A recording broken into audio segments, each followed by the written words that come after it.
Good morning to all you good people out there. Welcome to my YouTube channel. I am markssolonin. Today we have an interview, one of the many interesting ones we have had on this channel, with interesting, clever and profound people. And I am sure we will have many more. At least I very much hope so. However, I hope that this will never again involve conversing with a man who spent 28 years in prison following his condemnation to life imprisonment. Jonathan Pollard was born in the United States in 1954 to a Jewish family and was thus born a US citizen. He became a US military intelligence analyst. He was arrested in 1985 and in 1987 condemned to life imprisonment for handing over classified intelligence information to Israel. Pollard's defense team and Pollard himself pointed out that this intelligence information was being given to a country that was an official ally of the United States and most certainly not an enemy, there being a memorandum to that effect, a memorandum according to which the information involved should have been supplied anyway. The document was never fully declassified, at least during the trial, which was held in open court. In court, it was stated that the information he supplied included data obtained by US intelligence on Soviet arms being supplied to Syria, on Iraqi and Syrian chemical weapons, on the Pakistani atomic bomb project, and on Libyan air defense systems. The court nonetheless found Pollard guilty and condemned him to life imprisonment. For its part, the Israeli government provided him with no assistance during the trial. Many long years passed thereafter. Many public organizations and activists, both in the US and in Israel, spoke out for his release, asking for him to be pardoned and set free. These included former CIA director, the former chairman of the United States Select Committee on Intelligence, the former Secretary of State for Defense, all retired, along with two other Secretaries of State and congressmen. Former Attorney General Michael Mukasey wrote a letter to President Obama in which he said that he had only ever approved life imprisonment in 4 cases, 2 being murderers and 2 terrorists, whose crimes were infinitely graver than Pollard's. Eventually, after 28 years in jail, in 2015 Jonathan was released on parole but was unable to leave the country until 2020 when his parole restrictions expired. He then moved to Israel, having been granted Israeli citizenship. He now lives in Jerusalem, where he leads a daily active public life.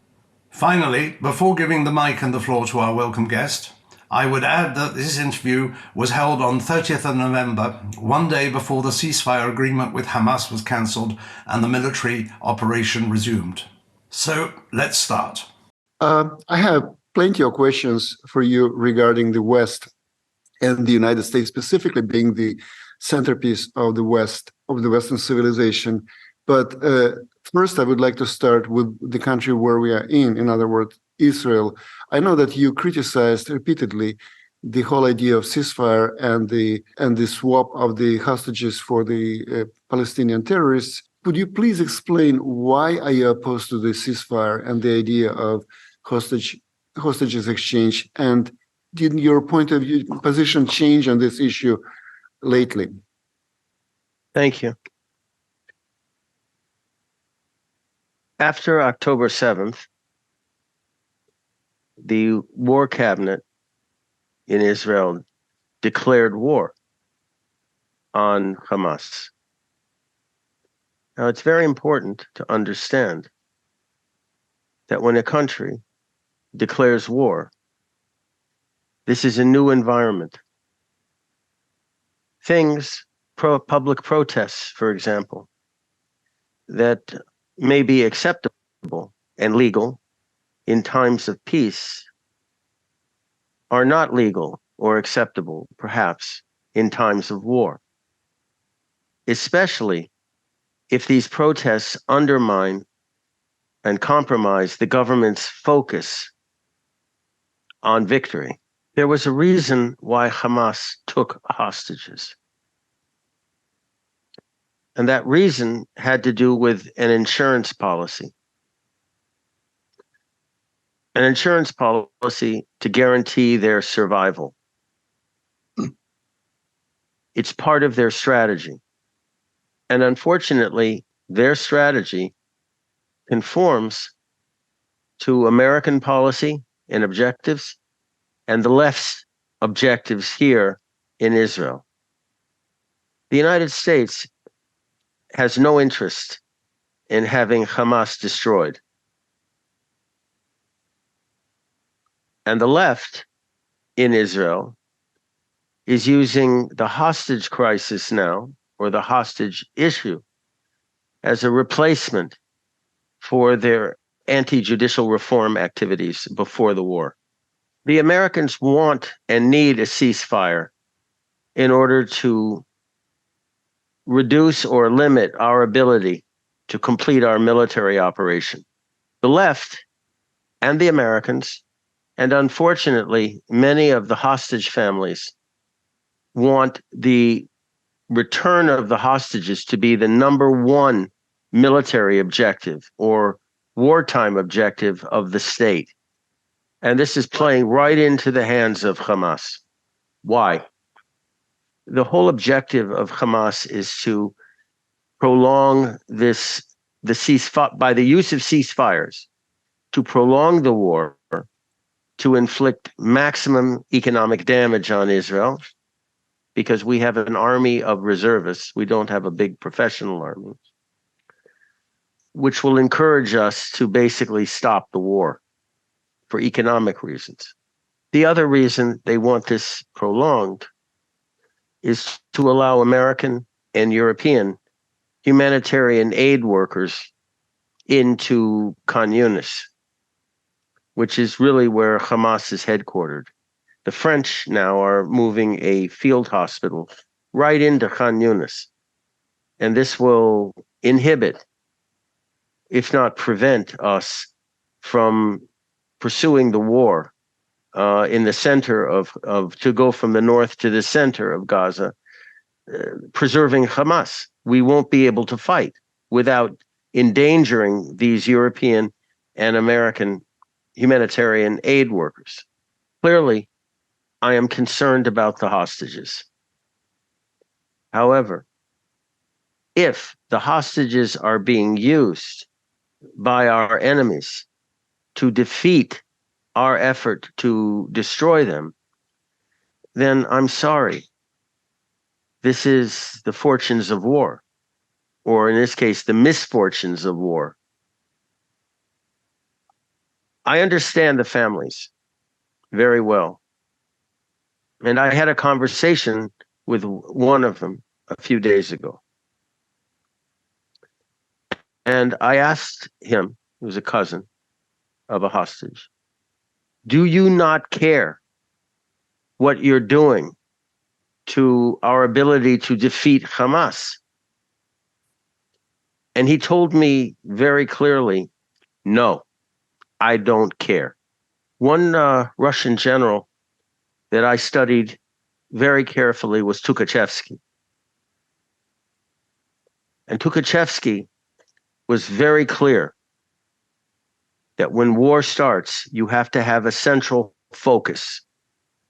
There are many other things that are going on the economic and the political level, the diplomatic level. But as far as the army is concerned, the central focus is the destruction of the enemy's army. Tukhachevsky was very clear about this. Suvorov believed this. Kutuzov believed this. Konev believed this. All the great Russian generals understood this very clearly. And I might add, most generals in the German army, in the French army, in the British army, and in the American army also understood this. When war is declared, be quiet and focus on the destruction of the enemy. Does this make me a heartless monster that doesn't care for these people? No. It's just that I care more for our country and our soldiers. That's all. For the families to protest here in Israel, okay. For them to protest overseas and to go on overseas television and internet and radio, no. Absolutely not. And this is why we elect leaders to make these hard choices, these hard decisions. where you have to put the needs of the many over the needs of the few.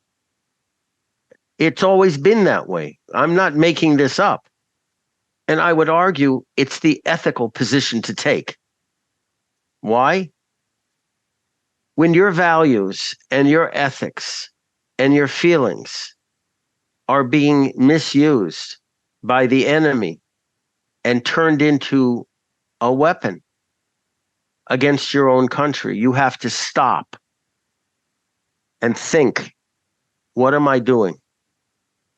Why am I doing this? What harm am I causing? We are all making sacrifices now. Our soldiers more than anyone else. I have family right now in Gaza, soldiers. I'm very concerned about them. And the ceasefire allows the enemy to reposition, re-equip, redeploy. My cousins could, God forbid, die because of that. I don't want that. I want the enemy to die, not my own army. I've referenced 3 biblical precedents for my position. The first was with the rape of Dinah in Shechem. And this is where Levi and Shimon avenged the family by basically wiping out Shechem and taking their sister back. She was held basically hostage. The second example I use is that of Abraham, or Avram Avinu, as we say, when he fought the 4 kings, the Canaanite kings, to retrieve Lot. He didn't negotiate with them. He went and fought them and got and retrieved Lot in the process. And the last example I used was that of King David before he was king, where his family was and his camp was basically kidnapped, all of them. And instead of negotiating or bargaining or just paying ransom, he went after them with the sword. And at the place called Ziklag, and he retrieved them, even though he knew there was a risk that they would all be killed in the process. Mark, Western civilization is a very delicate creation. It has taken millennia to develop the laws and the customs and the beliefs in humanism that are the foundation of Western civilization. But this now is not a war as of civilizations that Samuel Huntington wrote about. This is a war between civilization, our civilization, and barbarism. And you have to ask yourself, how much do we have to change? How much do we have to sacrifice? How much do we have to suppress in order of these values, in order to defeat barbarism? We mustn't turn into the enemy. I understand that.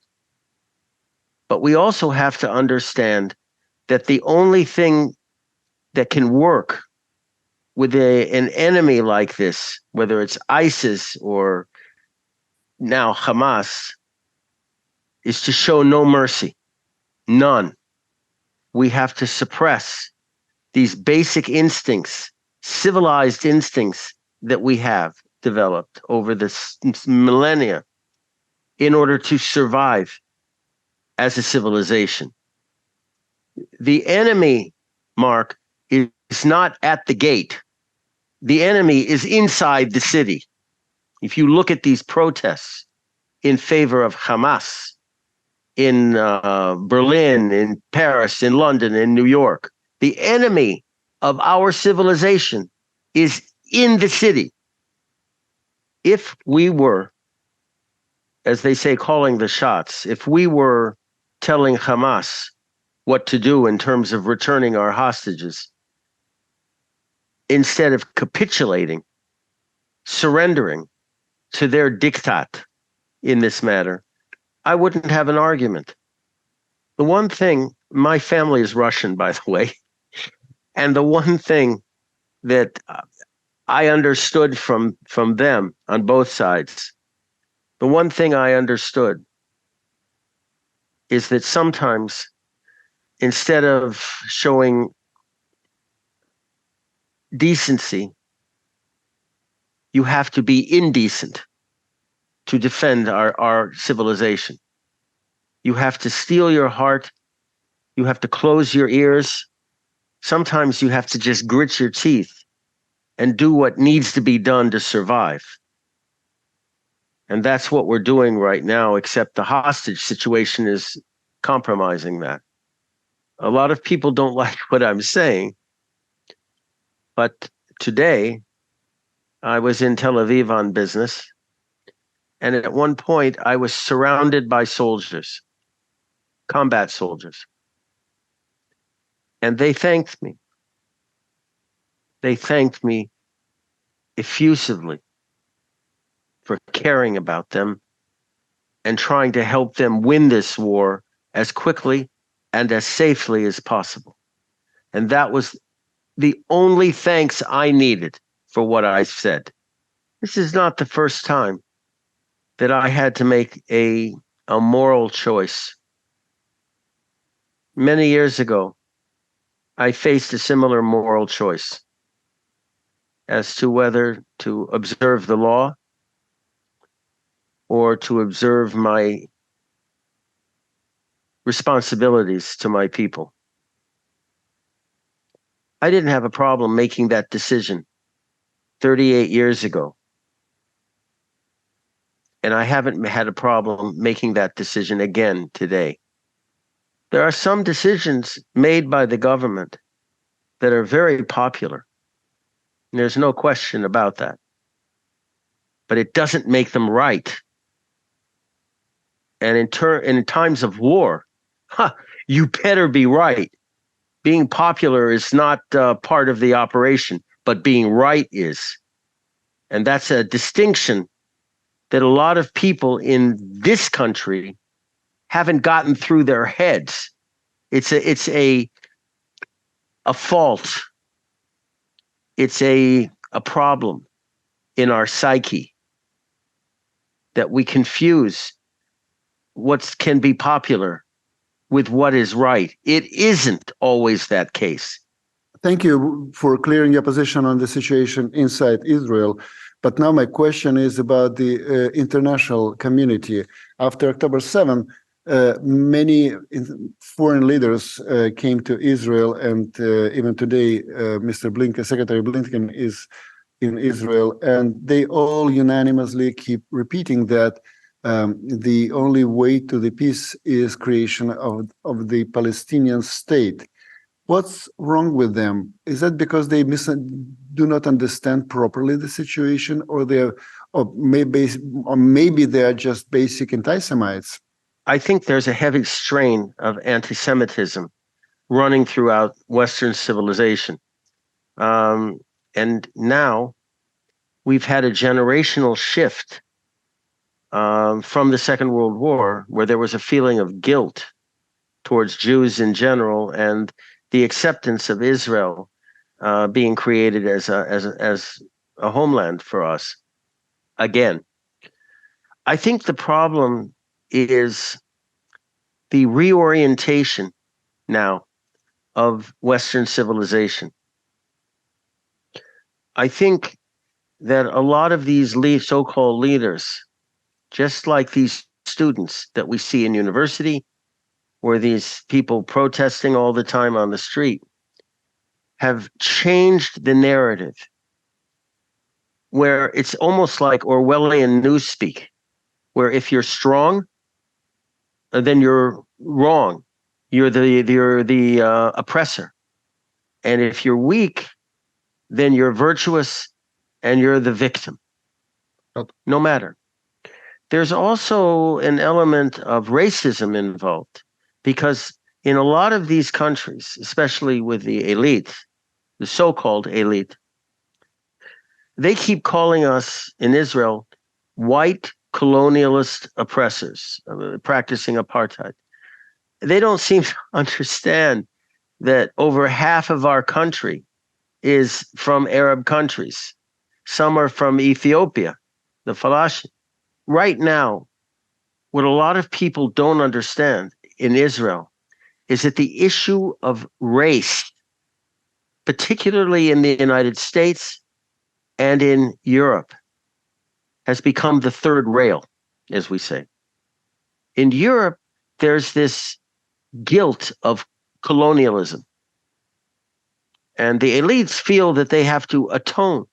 They have to make apologies today.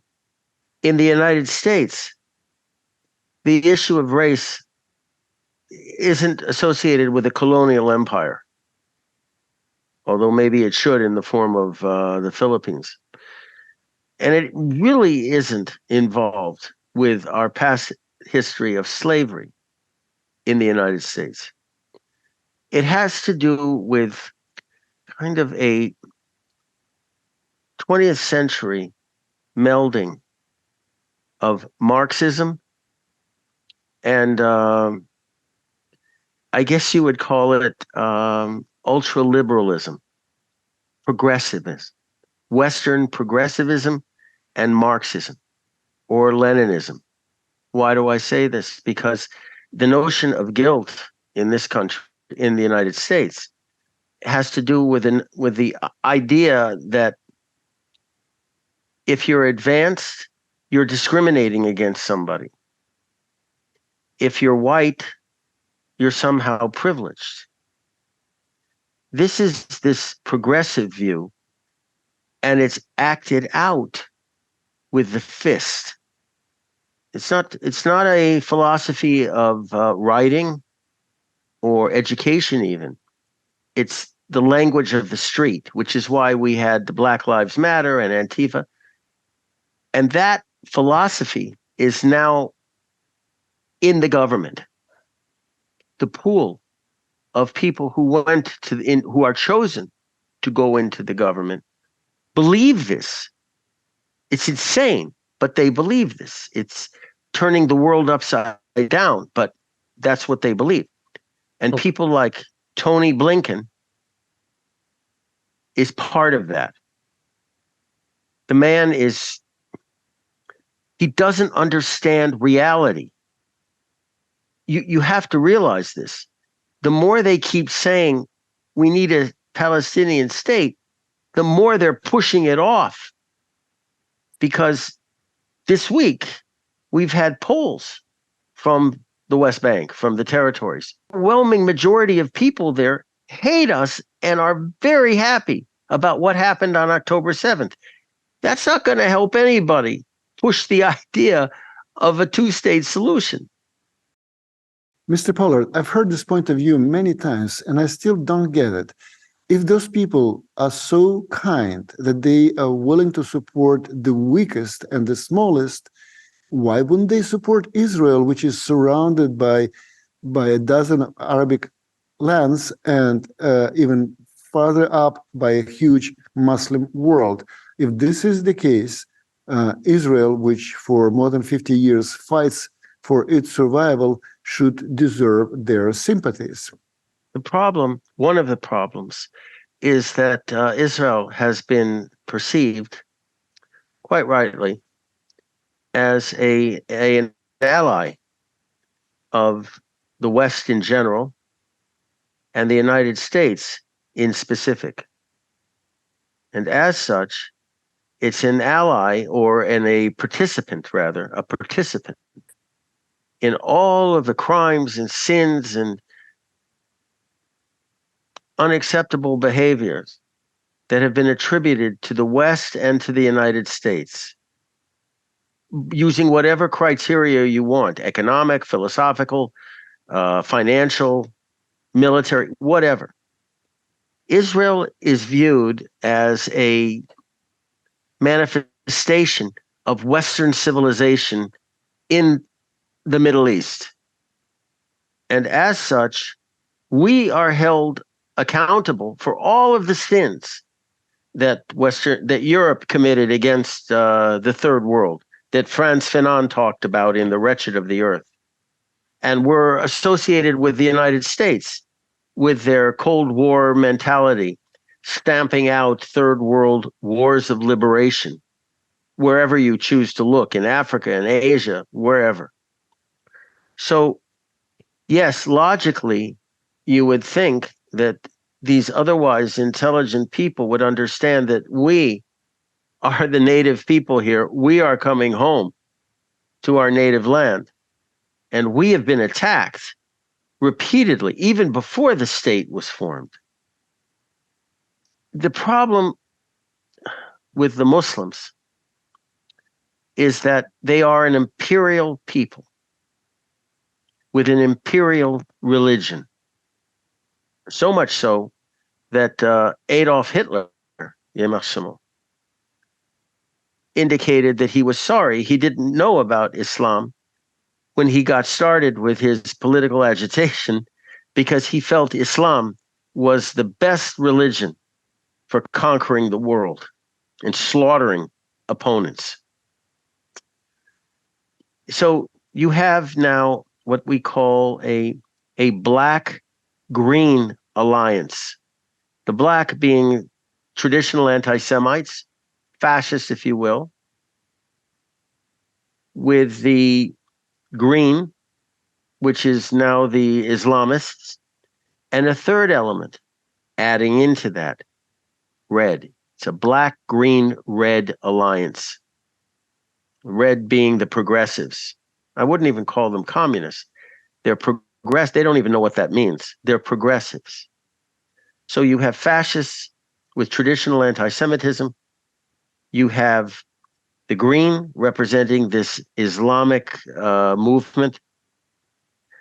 And then you have the reds, which are really the Western progressives that are completely blind to reality and to history. You talk to them and they are criminally ignorant,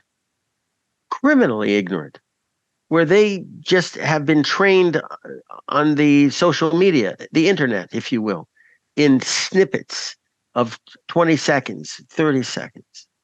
How do you have high school kids in New York City screaming Palestine will be free from the river to the sea? What do they know about anything? But this is what TikTok says. So you might have a fourth color, a rainbow color, black, green, red, and the rainbow color of the internet. So if you ask a very intelligent question about how people can misperceive reality to the extent they have, unfortunately, there's not a good answer. There's not a rational answer to a very good question. Sometimes the world has just gone mad. And this is what we're seeing right now. Mark, when I was in university and graduate school, when we would have political arguments, we talked in complete sentences. Some of us talked in complete paragraphs, and some of us actually could talk in a complete essay form. Now, people talk in phrases that they get from social media. How do you argue with that? You can't, because the ideas they're expressing aren't their own, and they really aren't ideas. They're virtue signaling. I wasn't trained to deal with virtue signaling. I was trained to deal with rational arguments based on facts. You don't have that anymore in universities or graduate schools. You don't go to these schools to learn critical thinking. You go to these schools to be indoctrinated. That's the tragedy of Western civilization. There was a French political philosopher I studied in university by the name of Jacques Ellul. And he was an expert in propaganda. And his thesis, which was brilliant, was that the objective of the propagandist was not to get somebody to think something, but to get somebody to act. And that once they've acted, their mind is open to accepting the information as to why they acted. We see this now on the streets in all over the world, it seems, but let's focus on Western civilization. The whole point of this Islamist movement and the progressive movement is to get people to act with these phrases, these short phrases. And once they've acted, then their minds, or what's left of them, is open for an explanation as to why am I saying from the river to the sea, Palestine will be free? Why? Why did I go out on the street and say that? Oh, because the Israelis are colonial oppressors. I understand now. Okay. That's how it goes. It's horrifyingly simple. It's all a question of propaganda, indoctrination, and repetition, and street action. And this is how you get the world turned upside down. I read a very interesting article a couple of days ago comparing the New York Times with Pravda and Izvestia during the bad days of communism in Russia. And the funny thing is that Pravda and Izvestia was more accurate and actually more credible than the New York Times is today.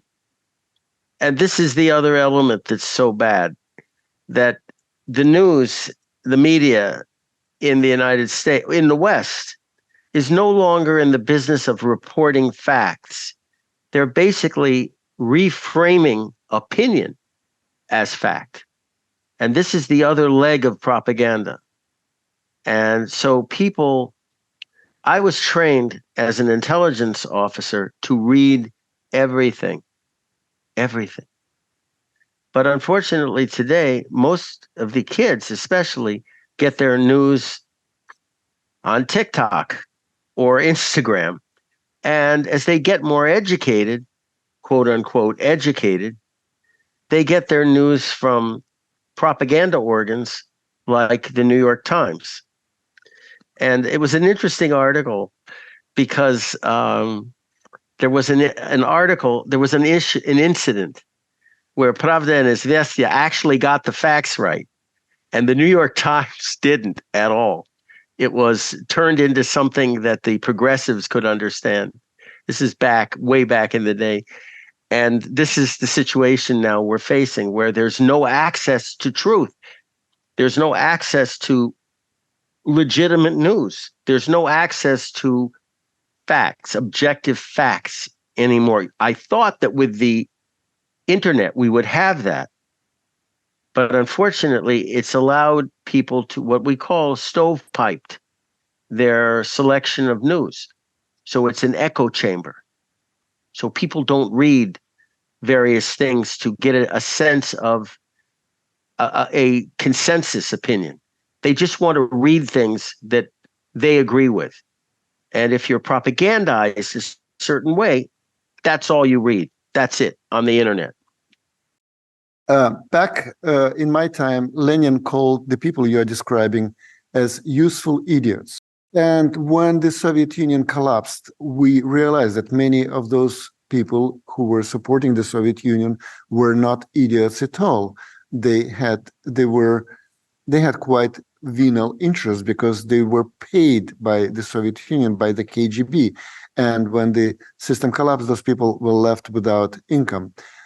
Would it be possible to presume that present-day progressivists, so-called useful idiots, new useful idiots, are paid by the billions which Arab monarchies make with their selling oil and gas? Okay. My wife and I live very near the prime minister's residence. That's good and bad. It's good that there's good police protection, but it's bad that there are lots of protests around there.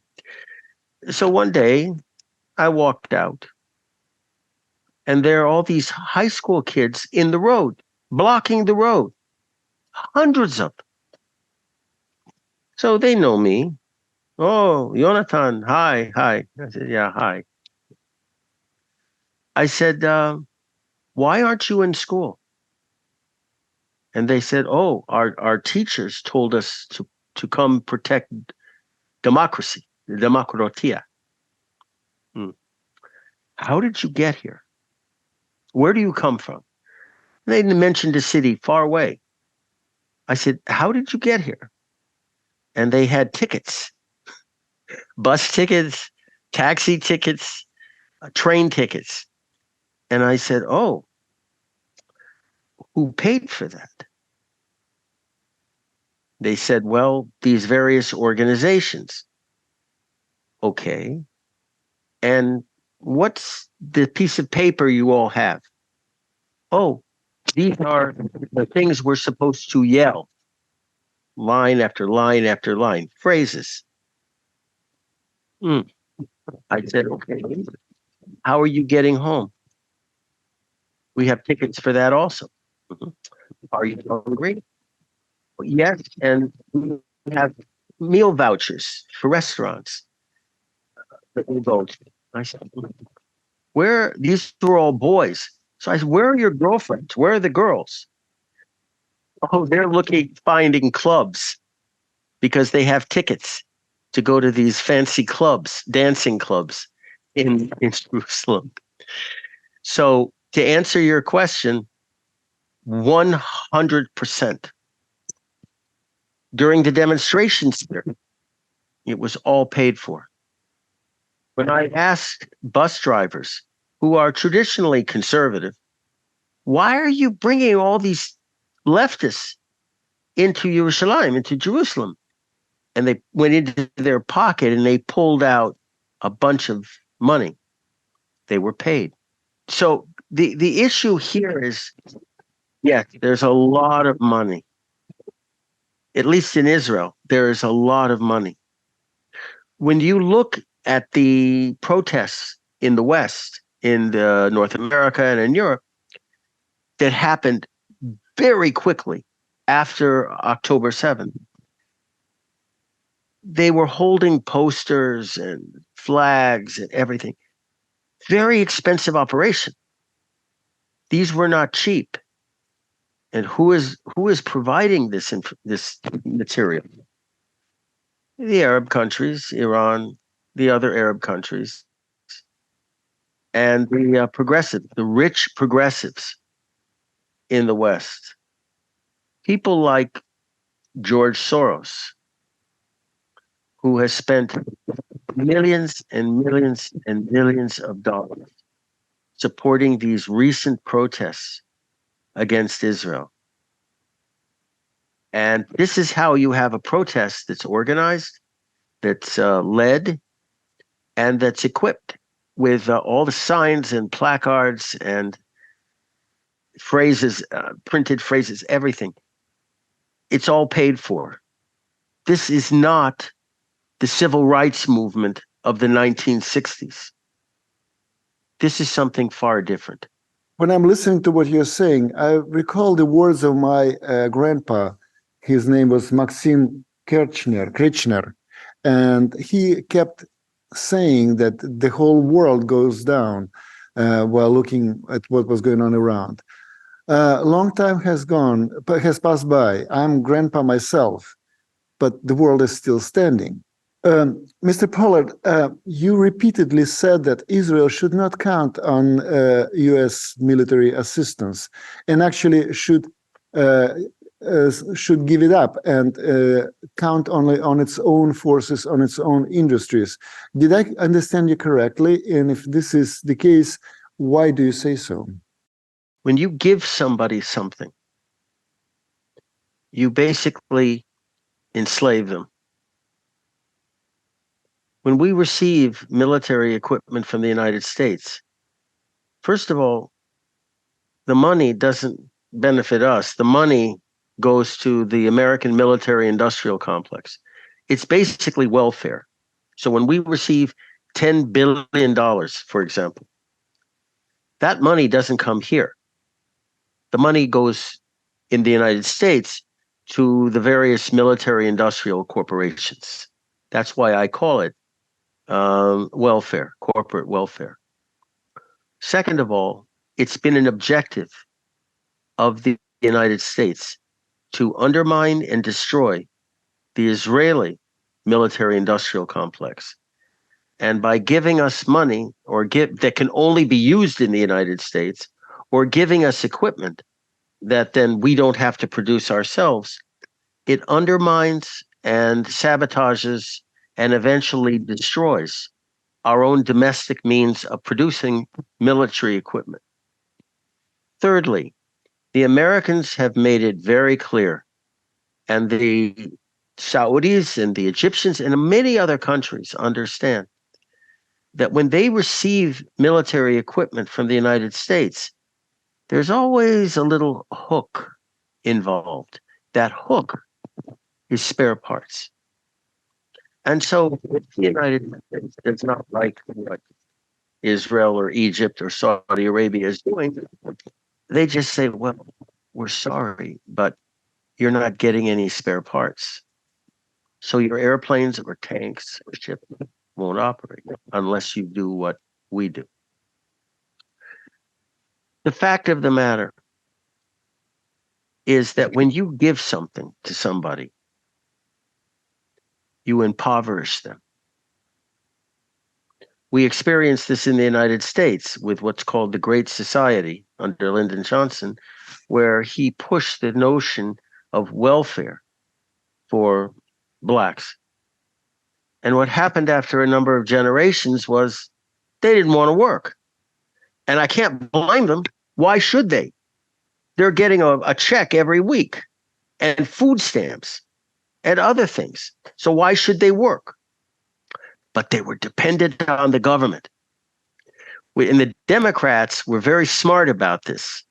So they told blacks, if you want to keep getting the free food and the free medical care and everything else, vote Democratic.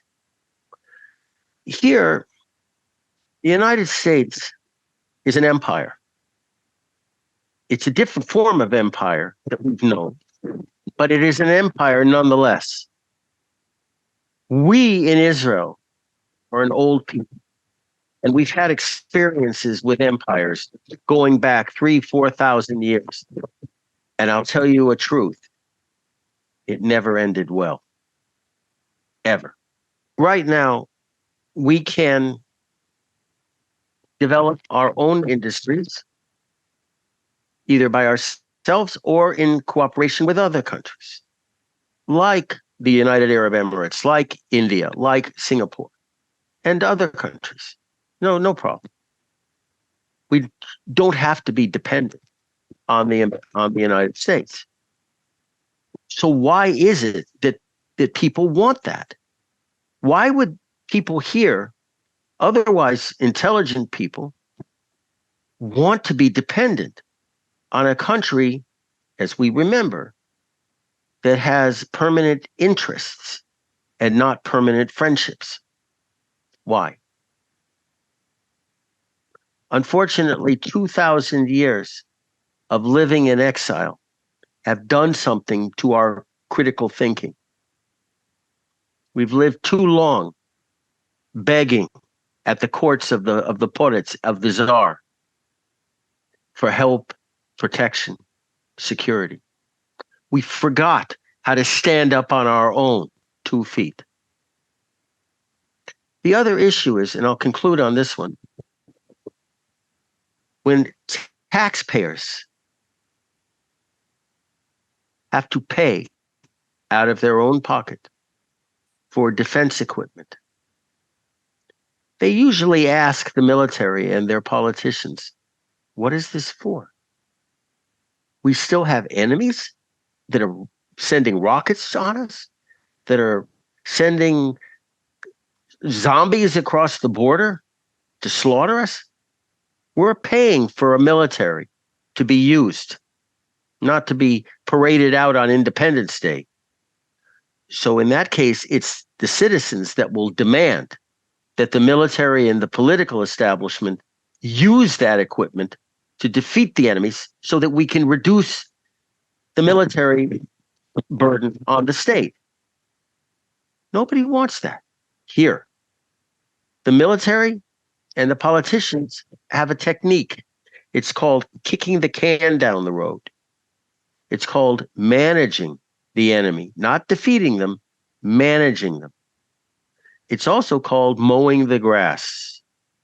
These are all euphemisms for doing nothing except getting more toys, military equipment. So could we become more independent? Yes. Could we have substitutes for the United States? Regional substitutes, perhaps, to join us in research and development and production of a military equipment? Yes. Why don't we? We have to have a change of mind. And so far, we haven't seen that. We've always had a problem in our country with some people historically that liked the empire and did as they were told for whatever benefit. And there were others, nationalists, who fought that temptation.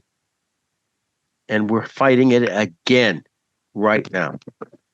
The United States, in this war, sent Foreign Secretary of State Tony Blinken to warn the War Cabinet right after October 7th of two things. One, if you do not allow humanitarian aid corridors to be established, there will be no resupply of military equipment.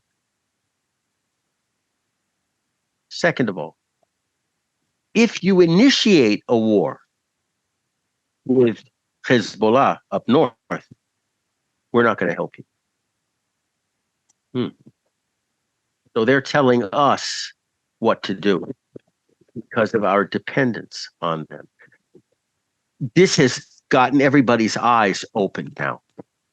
Hopefully, to the extent that we will change this after the war is over. Dependence upon an undependable ally is a recipe for disaster, and people are suddenly realizing that here. Thank you very much. It was extremely interesting and very consistent and full of new food for thought for our audience. So thank you very much. My pleasure. Thank you.